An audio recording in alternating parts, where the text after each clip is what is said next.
Most people don't even realize they're wearing a mask. It starts small, saying what others want to hear, hiding your feelings to keep the peace, shaping yourself to be accepted, to be loved.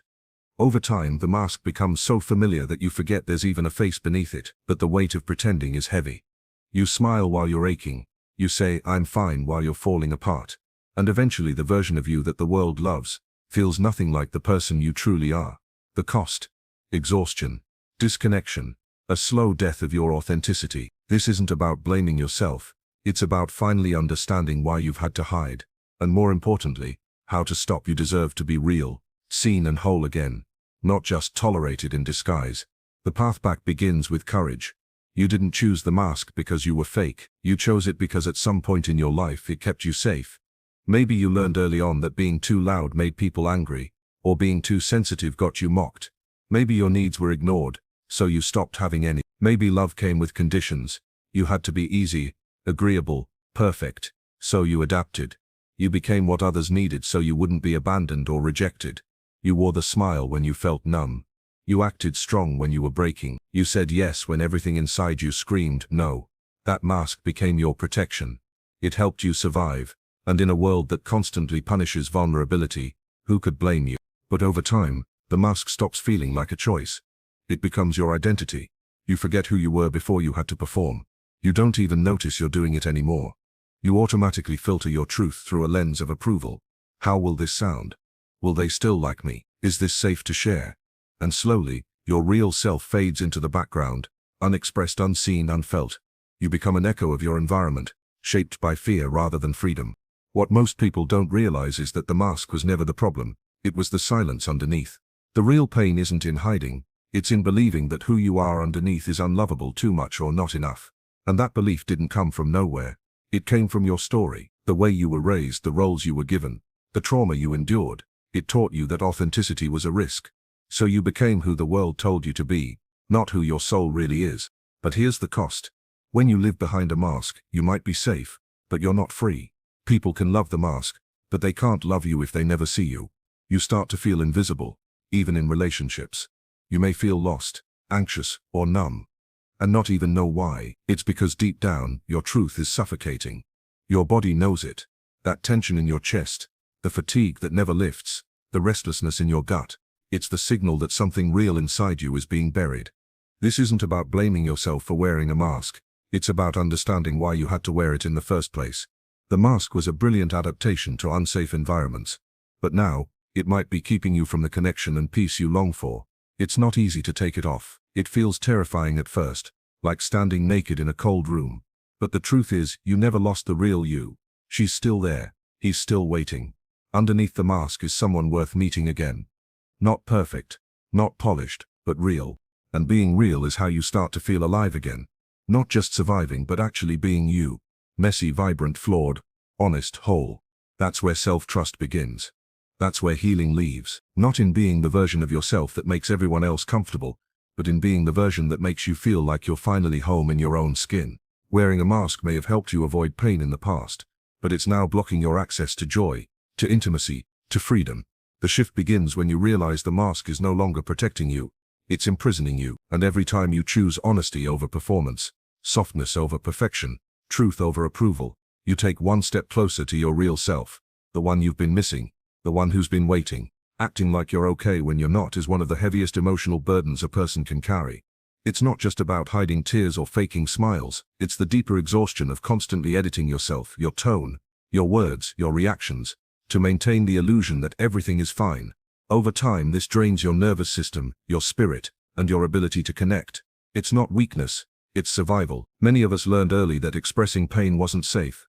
Maybe you were told to stop crying. Maybe no one asked what was wrong. Or maybe your pain was dismissed, ignored, or ridiculed. So you adapted. You built a version of yourself that could carry the weight silently, and you told the world, "I'm fine," even when you were falling apart inside. But silence doesn't heal wounds. It hides them. And hiding them doesn't make them disappear. It just pushes them deeper, where they fester in the form of anxiety, fatigue, resentment, or emptiness. You go through the motions of life wearing a smile that doesn't touch your eyes, laughing at jokes that don't feel funny, showing up for others while abandoning yourself. And the worst part, most people never even notice, because you've gotten so good at pretending that even you start to forget what your real emotions feel like. You feel disconnected from yourself, out of sync, flat, not because there's something wrong with you, but because you've spent so long performing instead of expressing. That performance is exhausting. It's why you wake up tired, even after a full night's sleep. Why social interactions feel like work. Why little things trigger big emotional waves. Because your body and mind are carrying the hidden cost of emotional suppression. Every "I'm fine" you say when you're not is a tiny betrayal of your truth. And those betrayals add up. They become a silent war inside you. One part of you wants to be seen and held. The other part is terrified of what might happen if you drop the mask. This fear is real. Maybe in the past, vulnerability brought rejection, shame, or punishment. So your brain equated honesty with danger. But here's the truth. While pretending may have kept you safe back then, it's not serving you now. It's isolating you. It's stealing your vitality, and it's keeping you from the kind of connection that heals. Authentic, honest, mutual. You don't have to be strong all the time. You don't have to keep it together for everyone else. You are allowed to fall apart. You are allowed to cry. You are allowed to say, "Actually, I'm not okay right now." That kind of truth-telling is not weakness. It's courage. It's how you reclaim your humanity. Because healing starts where honesty lives. The more you suppress your real emotions, the more you disconnect from your needs. And when you disconnect from your needs, you slowly forget how to take care of yourself beyond survival. Being real, even a little bit, changes everything. Saying "I'm struggling today" instead of "I'm fine" might feel terrifying at first, but it invites intimacy. It allows others to meet you in your truth. It gives your nervous system a break from constantly being on guard, and over time it rewires your belief that love is only available when you're polished and perfect. You begin to learn that the people who are meant for you, the ones who truly care, will love you because you're real, not despite it. You don't have to announce your pain to the whole world, but you do need to stop hiding it from yourself. The first step is allowing space for what's really there. Sit with it. Name it. Honor it. Because the truth is, you're not weak for struggling. You're not dramatic for feeling deeply. You're human. And the more you allow yourself to be human, the more peace you'll find. Not in pretending everything is fine, but in knowing you don't have to pretend anymore. When you've spent years hiding your true self, it doesn't just become a habit, it becomes a way of life. At first it's small. You adjust your tone, laugh when you don't feel like it, say yes when you want to say no. But slowly, bit by bit, the mask fuses with your identity. You begin to forget what your real face even looks like. You forget what lights you up, what you believe in, what you need to feel alive, and the longer you hide, the more disconnected you become from your own inner compass. What starts as protection eventually becomes prison. This is the tragedy of chronic self-abandonment. It doesn't feel dangerous in the moment. It often feels polite, safe, or even admirable. You become the agreeable one, the strong one, the one who has it all together. People praise that version of you. They admire how composed you are. But inside, you know it's not the whole story.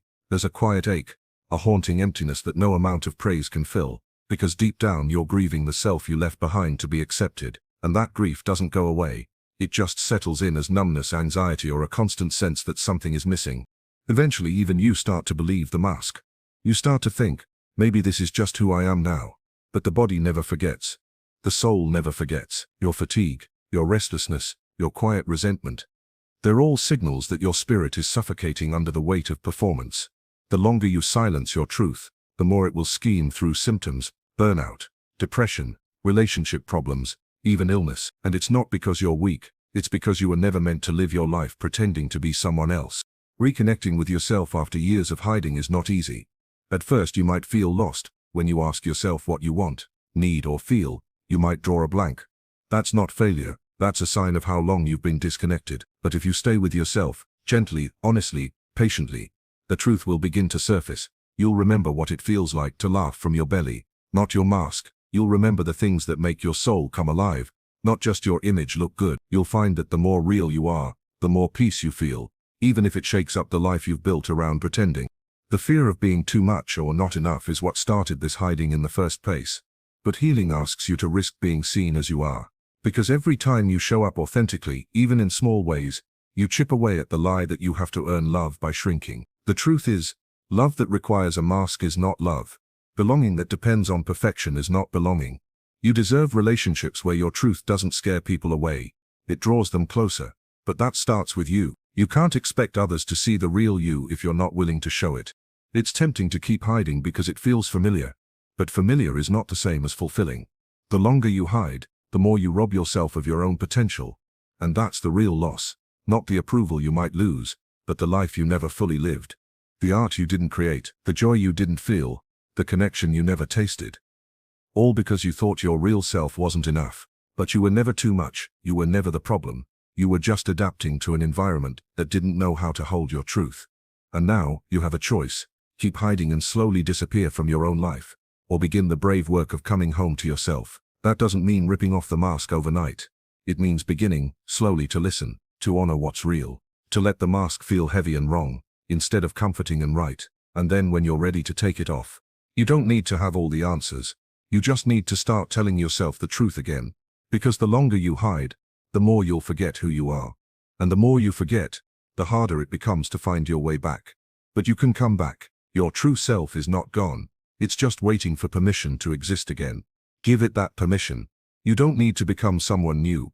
You just need to remember who you were before the world told you to be someone else. Healing doesn't start when you finally fix yourself.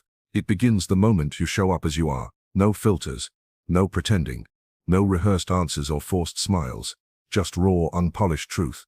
That's where the real work begins. Because as long as you're hiding behind a mask, even healing becomes performative. You go through the motions, say the right things, even convince others you're getting better, but deep inside, nothing really shifts. You're still guarding the parts of you that need the most care. You're still ashamed of your own humanity, and shame can't be healed in hiding. The moment you take off the mask, you begin to tell the truth.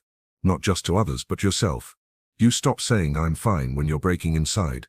You stop nodding along to things that feel wrong in your gut. You stop trying to be who people want you to be, and start getting curious about who you actually are underneath all the roles. That shift from performance to presence is what opens the door to real healing.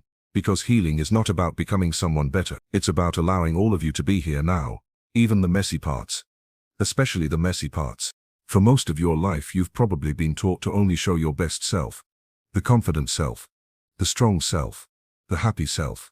But healing doesn't ask for your best self. It asks for your real self. The one who's confused, tired, angry, insecure, longing. The one who cries in private and doubts in silence.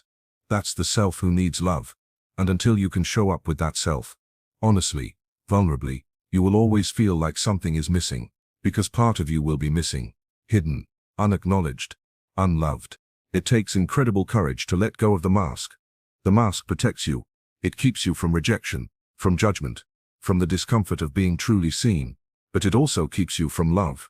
Because love can't reach who you pretend to be. It can only touch who you really are. And when you let yourself be seen, not the edited version but the full, unfiltered you, something powerful happens. You stop abandoning yourself. You stop living for approval and start living in truth. That's where healing begins. In the radical act of being honest with your own pain.